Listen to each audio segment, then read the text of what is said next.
Ladies and gentlemen, welcome to the Life Strategy Show. I am your show host, the remarkable Maxine Phillips. So I want you to get ready to embark upon a transformation journey as my guests and I talk about life strategies that has gotten them to where they are today. I am the CEO and founder of Level Less. Level Less is about success without levels. Oh, we work with professionals in transition.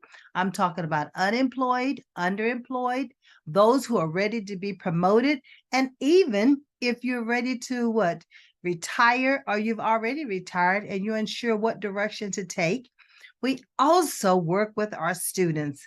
I'm talking about high school students and college students, and we are here to help them to choose a career path that matches their everyday abilities so that they get the career they want, the salary that they desire, and the lifestyle that they deserve. And this can be for adults in transition as well. So Levelist not only specializes in transition, but also consulting for performance reviews. I want you to understand that our guests, they dive deep into information and many times secrets on how they achieve their success. They help us to unlock our full potential, creating a life that is not defined, hear me out now, not defined by traditional levels of achievements, but instead defining what success looks like for you so that you can continue to succeed on your own terms. So sit back, let us know where you're calling in from, or dialing in from, or watching from. Ask questions, and welcome to the Life Strategy Show with your show host, Maxine Phillips. Let's get started. Life Strategy Show. I am your show host, Maxine Phillips. It is so good to have you here with us today. You know, on Levelist, we talk about success without levels. And for that reason, we want you to always think about advocating for yourself, knowing your worth so that you can succeed on your terms. Now, here at Levelist, we work with youth, we work with adults, especially those who are in transition, unemployed, underemployed, as well as those who are looking to be promoted. So don't leave yourself out when you're talking about living a levelless life. And for that reason, we focus on living your legacy. Everything we do here at Levelless, we bring special guests on to come and talk about how best to live your life. Whether you're a caretaker, whether you're transitioning from one company to another, one country to another, or whatever is going on in your life, there is somewhere and somehow that you can always use tips and techniques to help us get started. I have a special guest with me this evening. I am so excited to bring her forward so that she can share with us because she's been a caregiver for years. And the thing about caregiving is that you never know when you're going to find yourself in that situation. I want to introduce you to, we call it Joe Costa. Joe Costa. And Joe is going to give her story on caregiving and also give us techniques. And she has 7 strategies that she's going to share with us how we can be caregivers and how we can make sure that we're taking care of ourselves. So without further ado, let's bring Ms. Joe Costa. There you go. Hello, hello, hello. Hello, Maxine, and hello to all your audience. I'm just so happy to be here today. Well, we're so glad to have you with us because, you know, caregiving is such an important role that we all could find ourselves in. So before I even start telling my story on caregiving, I want you to give us just a little bit of background about you because I know you're an author. I know you're an advocate. I know you've been a caregiver, probably still be a caregiver, and I know you've written your story about caregiving. So give us a little background about how did you get started in what you're doing and why you want to even share with individuals here on this Life Strategy Show. Of course. Thanks, Maxine. Well, to start, I am an immigrant in the United States. I moved to the States in the late 1980s. And as any immigrants that comes into this country and wants to start to work hard and achieve what they call the American dream, I put myself to school and I was just, full employed. Well, I got married and had a baby girl. I was actually a practicing social worker. So I was actually, doing human services. Well, in 1990, my daughter was born with some special needs. Right then, I became not just her mother, but her caregiver.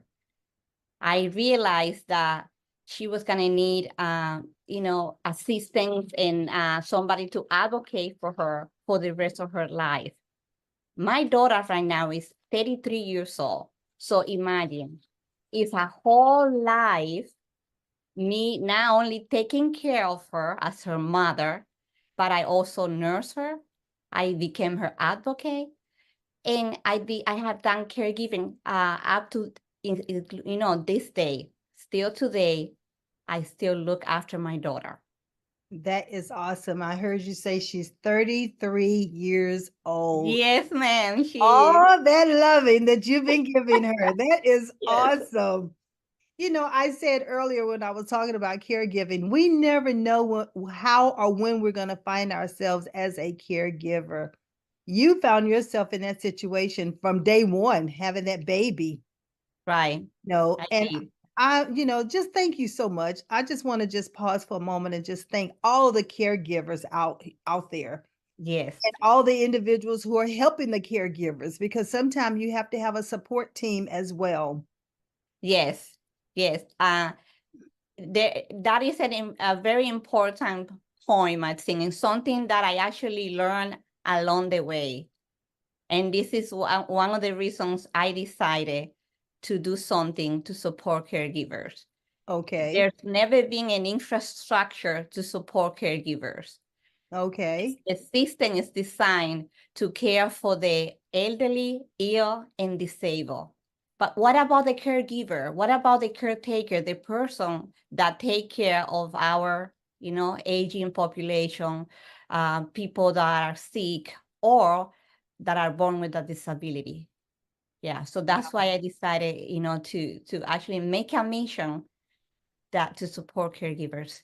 I love that. I love that support system. I became a caregiver when my husband took ill. And yeah, he was ill for 7 years before I always say he finally decided to go to heaven. And so, you never know again where you're going to find yourself or when you're going to find yourself in that situation.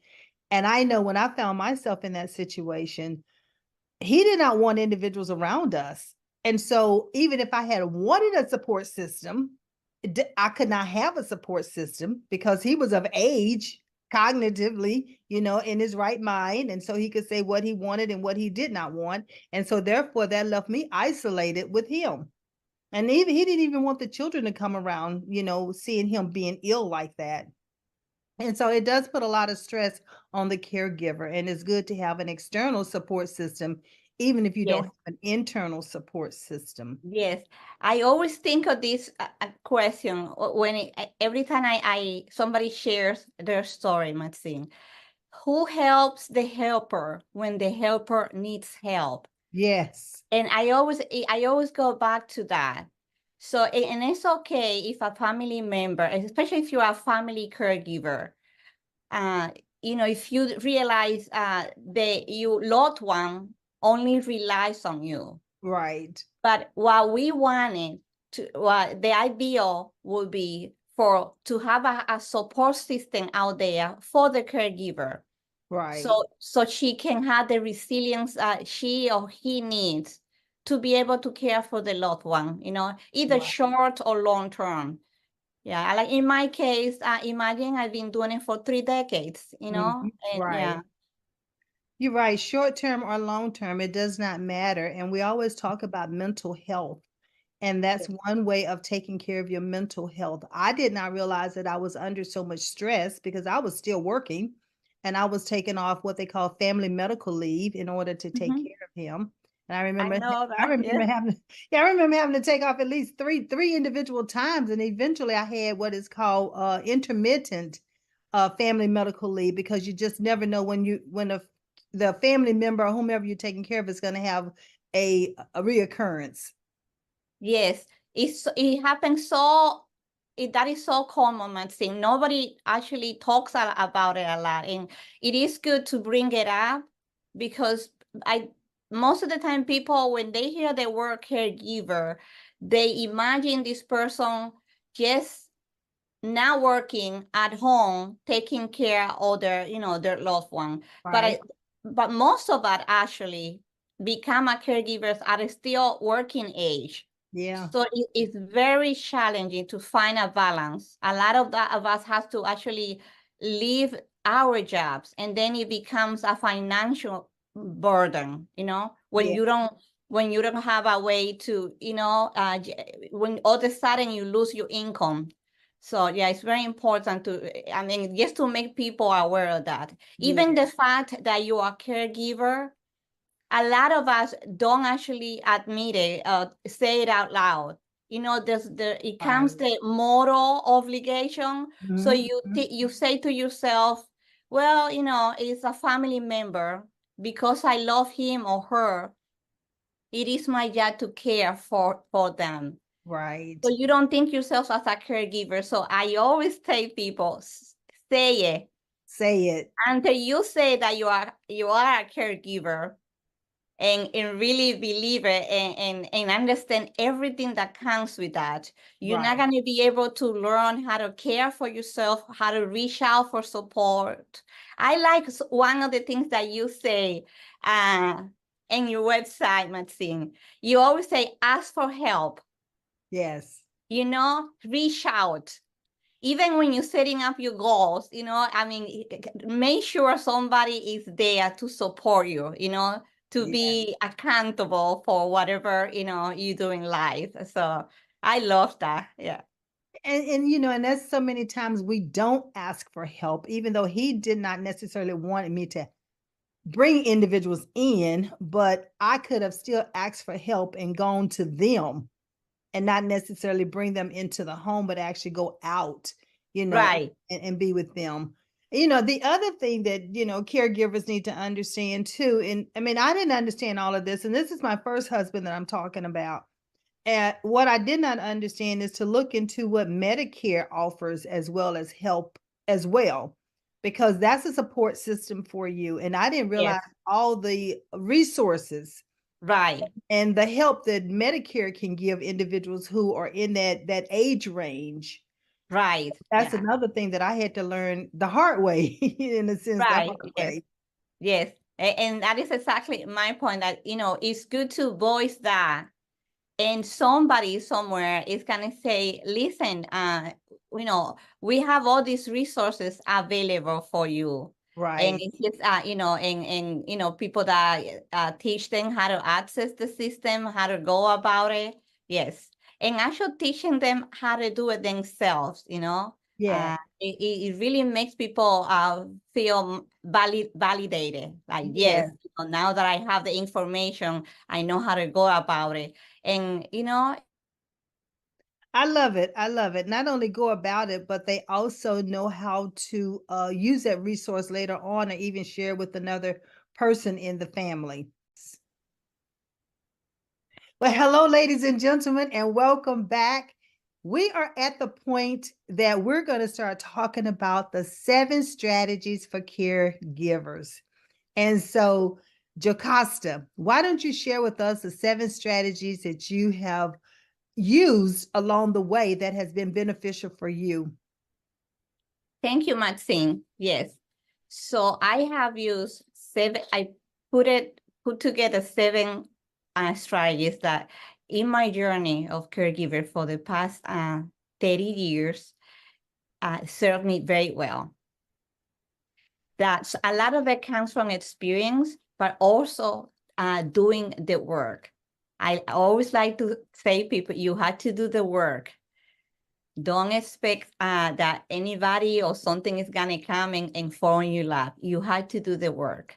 Correct. It's very, very, very worth it at the end. So here they are. First one, equanimity. Okay. You know, Maxine, when you are in the caregiving experience, the more you do, the more your health and mental health physical health and mental health is impacted. And one sign is that you lose patience, and people they start feeling irritable, Mm-hmm. and not actually having patience at all. So every little thing actually bothers them, and they have bursts, and sometimes it's not the fault of the caregiver itself, it's the circumstances. It's very important for caregivers to understand that. Okay. It's not that they're not being kind, or they don't know, they don't feel bad for their patients or loved ones. It just comes with experience. Okay. So learning equanimity teaches you to stay calm in situations that are very chaotic or stressful, Okay. like caregiving. And the way actually equanimity, so you could be an equanimous person. It's just, it might be part of your nature, but it can also be learned and cultivated. Okay. So in my case, I learned how equanimity, being mindful, in other words, trying to be in the present moment, understanding this is okay. It's okay to be tired, to be irritable. It's okay. It's part of my human nature because of my experience. But I can do something about it. I can either embrace it and say, yes, it's okay that I'm experiencing that. And if you can at the time, use breathing exercises. Is very important. And also it helps you patient and your loved one. It actually helps everyone around you. The energy you put out is actually received for everybody around you. Okay. So learning how to, breathing exercises is like a starting point for anybody that never heard of equanimity or never practiced equanimity, or never heard the idea of cultivating equanimity. Okay. The second one is actually very related to that, is self-compassion. Maxine, nobody teaches us that it's okay to be kind to ourselves. Right. We actually grow up thinking, it doesn't matter, if you're coming from a place of, the way you were brought up at home, your religious belief, that you had to be kind to others. And that is actually a blessing. It's okay if you have a compassionate heart. Right. But what about, being kind to yourself? Yeah, that's It's right. never thought, and I wish, we start teaching that to kids in school, Mm-hmm. So it's not an act of selfishness, that doesn't mind that if you are kind to yourself, you won't be able to be kind to the other person, or people around you. It simply means I am taking care of myself so I can take care of others. Yeah. And that's And why I was going to say, that's why I talk so much about living your legacy, because if you're living your legacy, then you have, it forces you to take time and give compassion to yourself or be gentle to yourself so that you can do some of the things that you enjoy doing. Yes. Even as a caregiver. Yes, and exactly, and actually this applies to anybody, not just caregiver, anybody that is in a position, in a experiencing something that they say, I am so exhausted. I am actually, I don't have any more in me to give. And basically, because they're fatigued for whatever they're doing, or, just burn out. So anybody in any area that is experiencing burnout or fatigue could actually practice self-compassion. Well, So I like the number 3 that you're getting ready to talk about, and it's talking about caring for your body and mind. yes, That yes, mental state that I just talked about. But even the body, you have to eat properly, you have to exercise, you have to breathe, you have to give that body some oxygen. yes, And I found myself not doing that when I was a caregiver, and found myself being ill along with the patient, and yes, that's what would happen if you're not, taking care of that body and your mind as a caregiver. yes. So talk a And little bit about that. sure. And if you notice, Maxine, one is really related to the other. And that's why I put the 7 together. They all had to work together. If you don't take care of your body, the way you nourish it with, healthy food, if you don't exercise, even if you don't hydrate throughout the day, caregivers are so busy that they even forget to drink water. Right. And, or just, hydrate. I call it healthy pauses, where you take 5 minutes every hour and you either stretch, you drink water, you do breathing exercises, even walking around the room or, around the house. It doesn't matter what your reality. Yes, it helps your body and your mind. Right. Yeah. Like So the part I use for the mind mostly is, living intentionally, mindfully in the present moment. Try to catch those moments and say, yes, this is good. I can actually cut it, I smile. Yes. Even, when you sigh, that is living mindfully.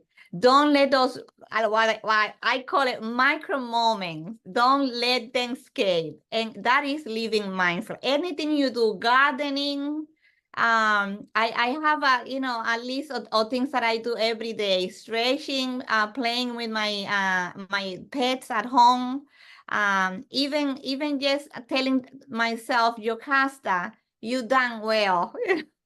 Yeah. That positive self-talk is mindfulness. So that is taking care of your mind. I So like. just being mindful about taking care of your body and your mind every day really builds up the resilience you need as a caregiver, as a human being, and on anything you do. Yeah. Well, the things that you talked about you do every day, that goes back to that number, I think is number 3 or 4 or 5, and that's what cultivating rituals. Yes. Put something in place that you enjoy doing every day that's going to add a healthy way of doing things, a mindfulness, intentional, and living your legacy. I always have to come back, living your legacy. But so talk to us a little bit. Is there anything more that you can add to that, cultivating your rituals? Yes, changes is very hard in general for all of us. Okay. So what I usually recommend is to start small.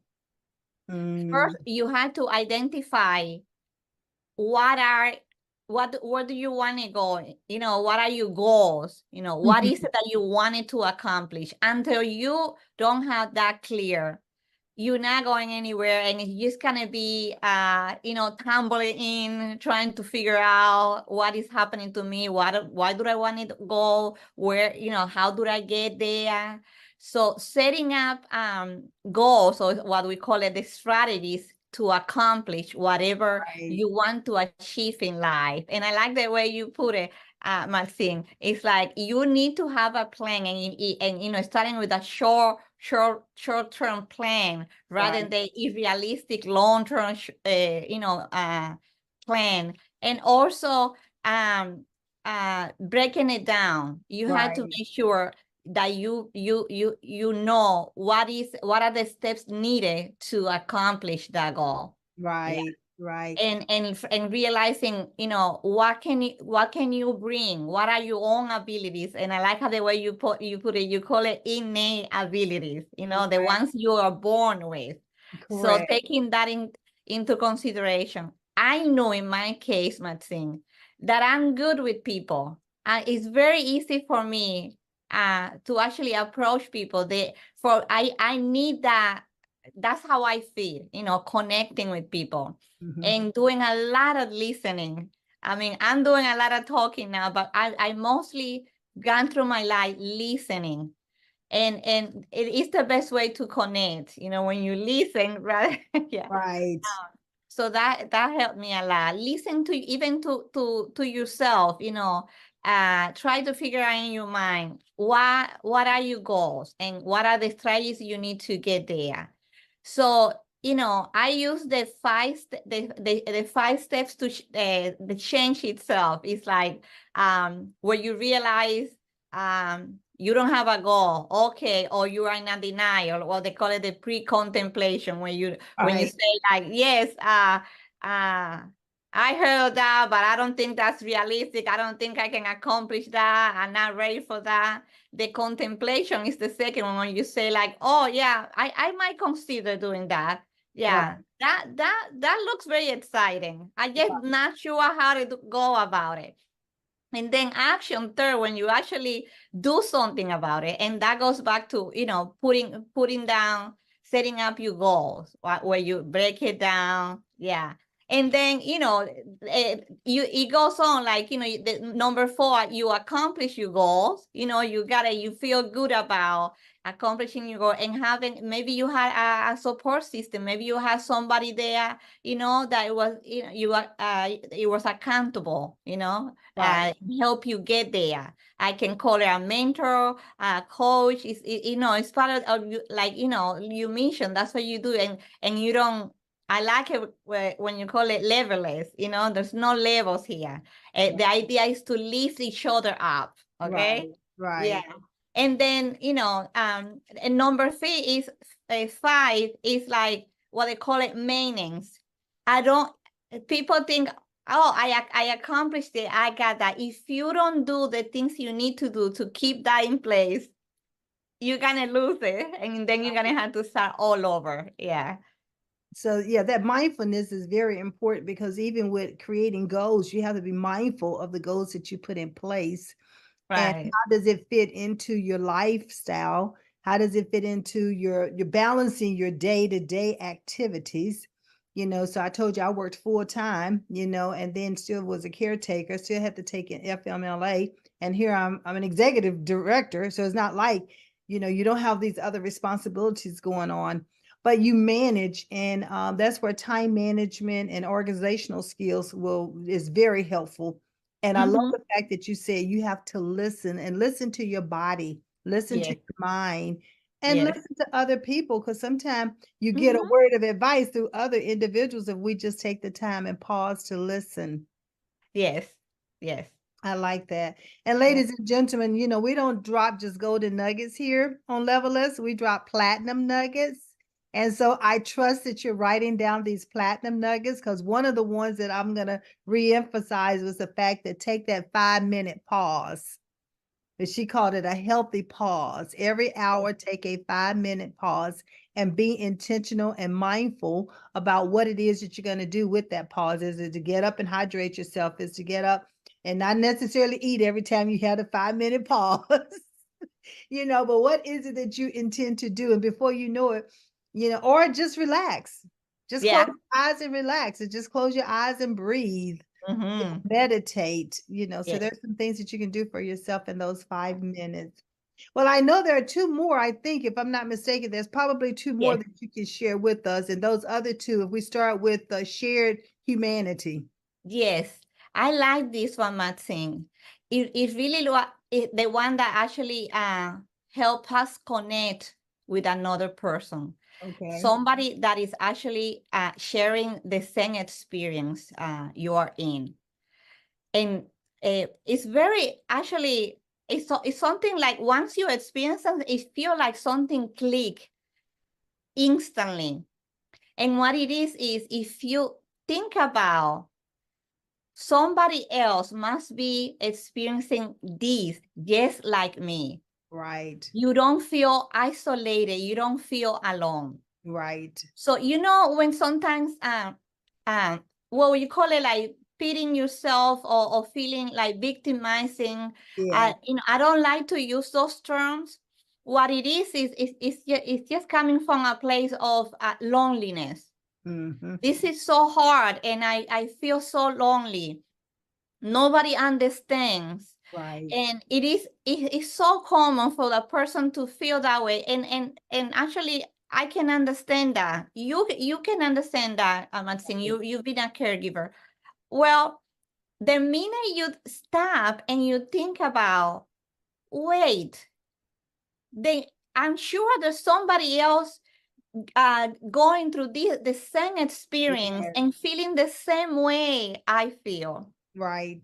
So you don't feel alone anymore. You feel actually connected to other human beings. And that goes back to what I was saying at the beginning. Once you voice that, I am a caregiver and I'm reaching out, I want to talk to other caregivers out there. Is there anybody that can connect me to another caregiver? Mm-hmm. Because we are all here worldwide. Only in United States, Maxine, there's 53 million caregivers. 53 millions, 48 millions are family caregivers. That's Both a large unemployed, number. That's a yes, large both number. pay and unpaid. Some of us are still working and caregiving. Some of us do caregiving, 100% at home. Yeah. So everyone, we are all connected. We just need to realize it that, we all sharing the same human experience, and you're Right. not going to feel alone anymore. Yeah. And that's amazing because you're right. Many times you feel like you are the victim and you're by Yes. yourself until you start reaching out and start talking to other people. And you only Right. find out that they're going through some of the same similarities or the same issues and things like you. I know when my husband first died and I started reaching out and telling it, sharing my experience, sharing my losses and so Yes. forth. And only then did I realize that there were other people who had gone through it as well. And Yes. they need, and here I am, a life and career coach, and that's a part of life. Career Yes. is a part of life. And Right. life, I say life is a project because within life there are small increments of things that we're going to be doing that has a beginning date and an end date. And that's Yes. what a project is, but your entire life is your journey. That is Yes. your life project. That's why I say Yes. live your Yes. legacy while you can. Yes. So I like the fact that you said, yeah, do it and be intentional. Yes, and one of the things I tell caregivers, I remind them of that. Both suffering and joy are part of the human experience. So this is one of the tips I give to caregivers. The minute you accept, you realize, yes, suffering is part of my human experience. Instead of avoiding suffering, recognize that suffering is part of life, just as joy. The difference is, you can learn the tools necessary to handle, how you experience suffering. Right. Yeah. I mean, and that's even as a caregiver and you are working day to day, you still have to find that joy in your part of life. Yes. Things Yes. that you do on the job that might not bring you joy, but it might start bringing you joy when you realize Yes. that the caregiver part Yes. at home is just taking so much energy away from you, but you have to understand how to replenish yourself. And one way of replenish yourself, you go back to the holistic health way, eating healthy, drinking your water, Yes. hydrating yourself, and meditating for the mental side. And for Yes. those of you who have a spiritual side, then bring in that spiritual side as well. Yes. So don't Yes. neglect that. I believe Yes. in a higher power than myself. And so I rely on that to help me Right. gain strength and move forward as well. Of course. Yes. So we have different tools. I think, is there one last, one more at the end? Yes. So the Cultivating last one is compassion. cultivating compassion. So Right. the Okay. last one is actually the sum of the other seeds. Okay. And if you learn 1 through 6, you actually learn everything about compassion. Mm. And with that, I'll say it is a practice that needs to be learned. So you had to start, as like I said earlier, small steps, but also be consistent. Mm-hmm. It doesn't matter how long it takes, as long as you set up, you have the intention to cultivate, that your goal will be cultivating compassion. And that includes, gratitude, journaling, taking time to yourself, like, all the things we discussed, learning about equanimity, be kind to yourself, taking care of your body and mind and so on. There's and mindfulness. Mindfulness is for me, is how I actually started on all these Okay. many years ago. Right. And having a compassionate practice, daily compassionate practice, actually is what makes a caregiver a resilient caregiver. Like I call myself the fearless caregiver. I love that. Yeah. Fearless caregiver. I love it. Yes. Yeah. We're gonna have to make sure we attach that to your name, fearless caregiver. Yes. I call myself the levelless woman. Yes. Yes, you are, Maxine. Yeah, so I love us giving ourselves the labels that we want Yes. individuals to know in what we do. But you Yes. know what? We talked earlier that you're an author, and I know that you had a book release. Yes, I do. I So did. when was Yeah. that book release? And December 23rd last year. Yes. And actually, and my book is both in English and Spanish. So, if somebody in your audience feels more comfortable reading in Spanish, but it's called Breathe. We were talking about breathing, and that's where the name comes from. Oh, Yes. beautiful. So, ladies and gentlemen, you heard it. The book is out. It's at Amazon. You can go to Amazon and purchase it, and it's called Breathe. And her story is, the story about her caregiving, and so what better way than to hear from, I always say, the caregiver, and hearing them tell their story and not hearing someone else tell their story. And this is her way of living her legacy. Her child is her legacy. 33 years of caregiving to someone that she birthed and brought into the world. Can't get any better than that. I love it. Yes. I absolutely love it. So Thank you, I Maxine. want to thank you for coming on and being my special guest this evening. We are going to put the 7 strategies out there. And plus, I want you to listen. I want you to share this video, and it's going to be on YouTube. So I want you to point everyone to YouTube to watch this video as Joe Costa share with us the 7 strategies of caregiving. And we never know when we're going to find ourselves in a position as a caregiver. And not only that, we believe here on Levelist that you don't keep the information to yourself. You share it. You pay it forward. You pass it on, because you just never know who needs to hear what you just learned today. So don't keep it to yourself. So, Jocasta, what would be the last word of advice you'd like to leave with the viewing audience? I will say self-care.